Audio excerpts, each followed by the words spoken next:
नमस्ते। दुर्गा सप्तशती में एक बहुत ही कमाल की कहानी है। एक ऐसी कहानी जो हमें शक्ति, अहंकार और चेतना के बारे में बहुत कुछ सिखाती है। देखिए, ये सिर्फ एक पौराणिक कथा नहीं है, बल्कि इसमें एक बहुत गहरा सबक छिपा है। तो सवाल ये उठता है कि क्या यह मुमकिन है कि एक पूरी की पूरी सेना को सिर्फ एक आवाज से हरा दिया जाए? सुनने में तो एकदम असंभव लगता है ना, पर यही इस कहानी का केंद्र है। तो चलिए कहानी के पहले हिस्से की तरफ बढ़ते हैं, जिसका अंत एक ऐसा अंत है जिस पर यकीन करना मुश्किल है। एक ऐसा अंत जो फिजिकल पावर के सारे नियमों को तोड़ देता है। पर देखिए, इस हैरान कर देने वाले अंत को समझने से पहले हमें थोड़ा पीछे जाना होगा। समझना होगा कि आखिर माहौल क्या था, कौन सी ताकतें थीं जो आमने सामने खड़ी थीं, और कैसे उनके अहंकार ने इस महाटकराव को जन्म दिया। महिषासुर तो मारा जा चुका था और देवताओं में कुछ वक्त के लिए शांति भी लौट आई थी। लेकिन ये शांति ज्यादा दिन टिकने वाली नहीं थी। क्यों? क्योंकि असुरों के दो बहुत ही शक्तिशाली सेनापति शुंभ और निशुंभ अभी भी जिंदा थे और वो एक नए खतरे की तरह उभर रहे थे। और जब इन दोनों शुंभ और निशुंभ तक देवी के अद्भुत सौंदर्य और उनके तेज की खबर पहुंची, तो उनका घमंड जाग उठा। उन्होंने सोचा, अरे, ये स्त्री तो हमारे लायक है, इसे तो यही होना चाहिए, हमारे पास। मतलब उनके लिए देवी कोई शक्ति नहीं, सिर्फ एक चीज थी जिसे वो हासिल करना चाहते थे। और बस इसी घमंड में चूर होकर शुंभ ने क्या किया? उसने अपने सबसे खूंखार सेनापति धूम्रलोचन को एक बहुत बड़ी सेना के साथ भेजा। मिशन, देवी को लेकर आओ। ये कोई गुजारिश नहीं थी, ये तो सीधे सीधे अपनी ताकत का दिखावा था। तो अब आता है कहानी का वो हिस्सा जहां असुरों का घमंड देवी की शक्ति से टकराता है। और देवी का जो जवाब था, उसकी तो किसी ने कल्पना भी नहीं की थी। यहां पर दोनों तरफ की सोच में ना जमीन आसमान का फर्क था। एक तरफ था धूम्रलोचन का अल्टीमेटम, जिसका आधार था जोर जबरदस्ती कि अगर देवी ने मना किया तो उन्हें बल से उठा लाओ।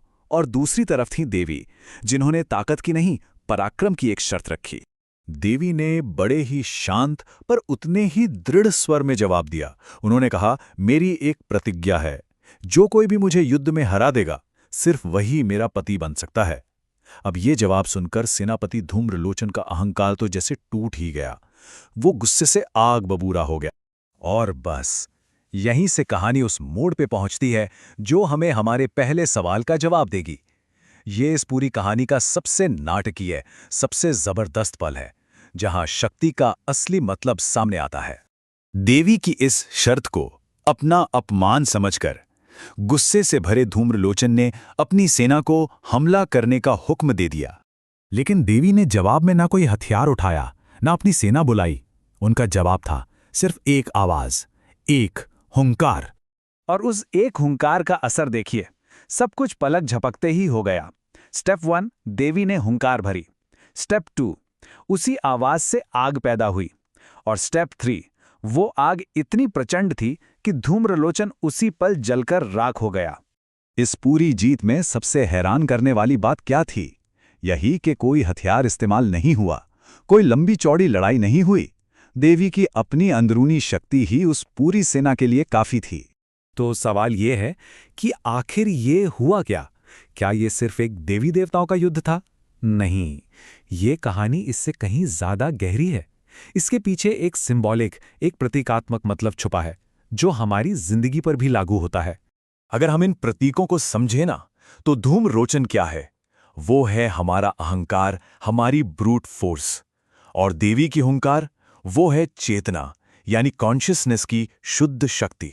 और धूम्रलोचन का जलकर राख हो जाना, ये दिखाता है कि जब चेतना जागती है तो अज्ञान और अहंकार को जलने में एक पल भी नहीं लगता। और यहीं से हमें इस कहानी का सबसे बड़ा सबक मिलता है। असली ताकत को बाहर के हथियारों की कोई जरूरत नहीं होती, वो तो हमारे अंदर ही होती है। तो इस कहानी से कौन सी मुख्य बातें हैं जो हम समझ सकते हैं? पहली, कि अहंकार कितना भी बड़ा क्यों न लगे, एक दिन उसका अंत होना तय है। दूसरी, देवी की शक्ति दिखती नहीं, वो सूक्ष्म है, पर उसकी कोई सीमा नहीं है। और सबसे जरूरी, शांति से पैदा हुई चेतना की शक्ति हमेशा हिंसा से कई गुना ज्यादा ताकतवर होती है। तो ये पूरा विश्लेषण हमें एक आखिरी सवाल पर लाकर छोड़ता है, असली शक्ति मिलती कहां से है? बाहर के हथियारों और बल में, या फिर हमारी अपनी चेतना के भीतर? इस पर सोचिएगा जरूर।